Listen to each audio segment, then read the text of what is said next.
passe maintenant au deuxième paragraphe sur les critères de convergence. Donc, ce sont des règles ou bien des méthodes pour savoir si une intégrale généralisée est convergente ou divergente. Notre première règle ou bien notre premier critère, c'est le critère de Riemann.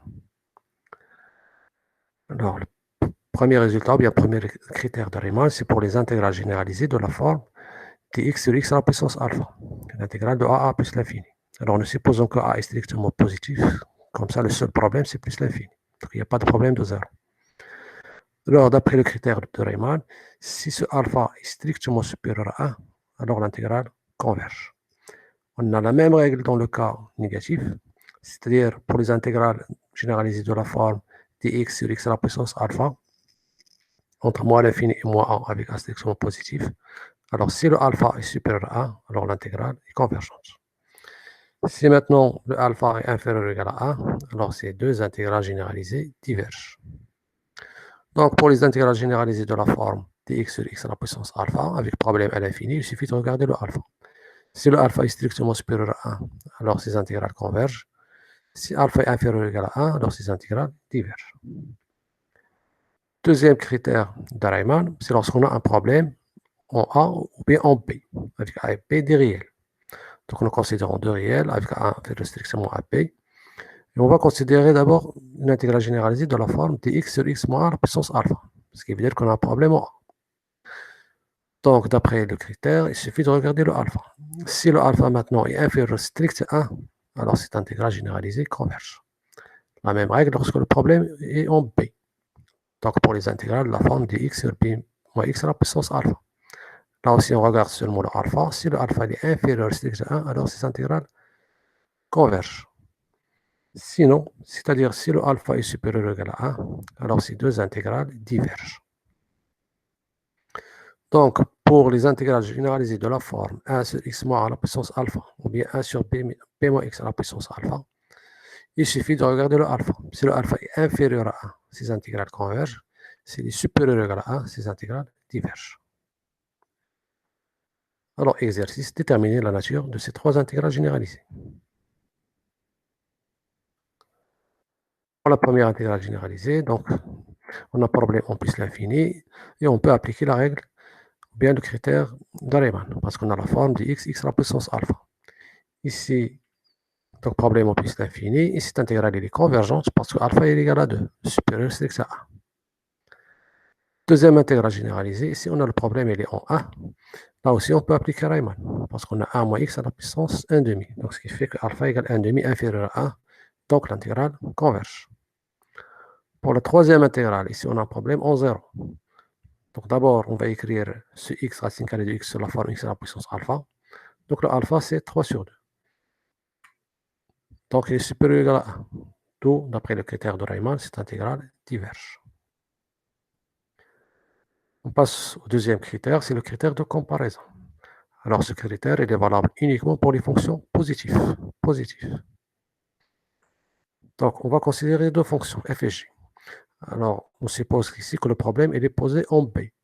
Mais on a la même règle si le problème est posé en A. Donc, intervalle ouvert en B pour les deux fonctions. Problème en B. Et nous supposons que f est positif et g est supérieur à f. Ce qui veut dire que g aussi est positif. Donc, on a deux fonctions positives avec f toujours inférieur à g. Alors, la règle, il dit la chose suivante. Si l'intégrale de g converge, alors l'intégrale de f converge. Et si l'intégrale de f diverge, alors l'intégrale de g diverge. Alors ici, il faut faire attention. Donc, on a dit si l'intégrale de g converge, l'intégrale de f converge. Mais si l'intégrale de g diverge, on ne peut rien conclure sur l'intégrale de f. La même chose pour la deuxième règle. Si l'intégrale de f diverge, alors l'intégrale de g diverge. Mais si l'intégrale de f converge, on ne peut rien conclure sur l'intégrale de g. Donc, remarque, si l'intégrale de g diverge, on ne peut rien conclure sur l'intégrale de f. Ça veut dire que l'intégrale de f, il peut converger comme il peut diverger. Et la même chose, si l'intégrale de f converge, on ne peut rien conclure sur l'intégrale de g. L'intégrale de g peut converger comme il peut diverger. Exercice, faire l'étude de ces trois intégrales généralisées en utilisant la comparaison. Alors, le premier cas, donc on cherche l'intégrale de 1 à plus l'infini dx sur x carré plus 2. Donc le problème est posé en plus l'infini. Alors, on va essayer de comparer cette fonction, bien cette intégrale généralisée, avec 1 sur x carré. Donc, on va essayer d'éliminer le 2. Alors, on a 2 supérieur ou égal à 0. Donc, si on ajoute x carré, on obtient x carré plus 2 plus grand que x carré. Ensuite, si on inverse, on obtient 1 sur x carré plus 2 inférieur à 1 sur x carré. Donc, voici la fonction f, voici la fonction g. Qu'est-ce qu'on peut dire sur l'intégrale de 1 sur x carré entre 1 et plus l'infini? Bien, il est convergente, d'après Riemann, parce que alpha égale à 2 supérieur à 1. Donc, puisque l'intégrale de g converge, alors l'intégrale de f, elle est convergente. Deuxième intégrale généralisée. Donc ici, on a un problème en 0. Là aussi, on va essayer de faire la comparaison. Là, on va essayer d'utiliser ce qu'on sait sur la fonction ch. Donc, problème en 0, et on sait que la fonction ch, il prend toujours des valeurs plus grandes que 1. Donc, ch de n'importe quelle valeur ici, il est supérieur à 1. Donc, on a ch supérieur à 1. Ensuite, on divise par x au cube. Donc, notre fonction, elle est toujours plus grande que 1 sur x au cube. Maintenant, cette intégrale, elle est divergente. Pourquoi elle est divergente? Parce que le problème, il est posé en 0 et on a alpha égale 3, supérieur à 1. Puisque l'intégrale de f diverge, alors l'intégrale de g diverge aussi.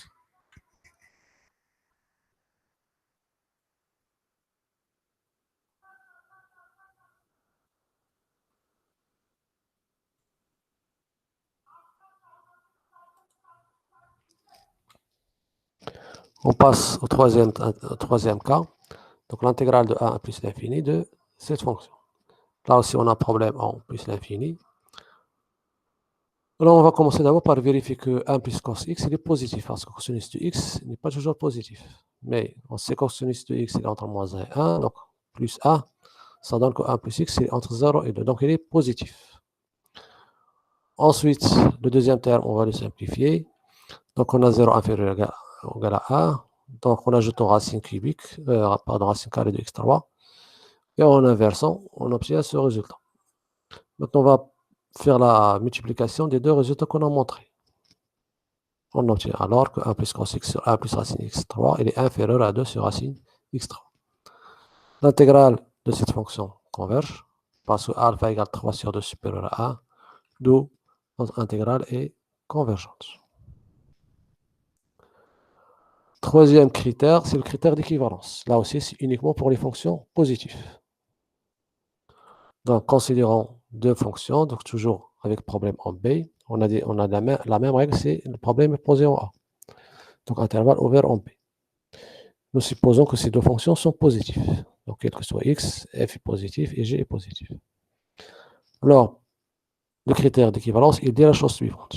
Si f est équivalent à g en B, parce que ce problème il est posé en B, on fait l'étude en B. Donc, si f est équivalent à g en B, alors les deux intégrales sont de même nature. Ça veut dire que si l'une converge, l'autre converge aussi. Et si l'une diverge, l'autre diverge aussi. Alors, comme exercice, déterminer la nature de ces quatre intégrales généralisées en utilisant le critère d'équivalence. Commençons par la première intégrale. Donc, problème en plus l'infini. Donc, on doit trouver un équivalent à l'infini. Notre fonction, c'est une fraction rationnelle. Donc, polynôme sur un polynôme. Alors, on sait que l'infini, un polynôme, il est équivalent au terme qui a la plus grande puissance. Donc, 2x plus 3 est équivalent à 2x. Et 5x au cube, etc. est équivalent à 5x au cube. Donc, notre fraction rationnelle est équivalente à 2x sur 5x3. En simplifiant par le x, il reste 2 sur 5, 1 sur x carré. L'intégrale de cette fonction, elle est convergente, parce que alpha égale 2 supérieur à 1. Le problème, c'est en plus l'infini. Donc, notre intégrale généralisée, elle est convergente. On passe à la deuxième intégrale. Donc là aussi, problème en plus l'infini. Alors, on sait que ln 1 plus t en 0 est équivalent à t. Puisque le problème est posé en plus l'infini, ça veut dire que le x tend vers l'infini. Alors, si le x tend vers l'infini, ce terme 1 sur racine carrée de x, il tend vers 0.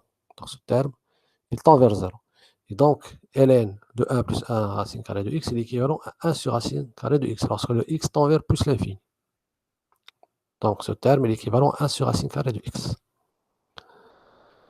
L'intégrale de 1 sur racine carrée de x, elle est divergente, parce que alpha égale 1 demi inférieur à 1, et le problème, c'est plus l'infini. D'où notre intégrale est divergente. Troisième intégrale généralisée. Là aussi, problème en 0. Donc, on va essayer de trouver un équivalent à la fonction sh de x moins x.